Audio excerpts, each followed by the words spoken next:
How to set custom notification sound for text messages. Hello everyone, this is Max. Welcome back to another tutorial video. So let's start without wasting any time.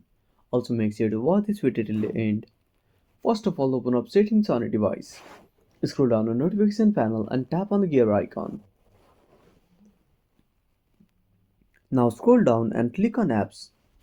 Tap on app management. Now simply tap on the search bar. Now type messages. Now simply tap on it.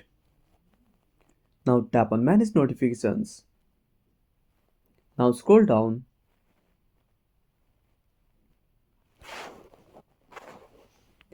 Now tap on incoming messages.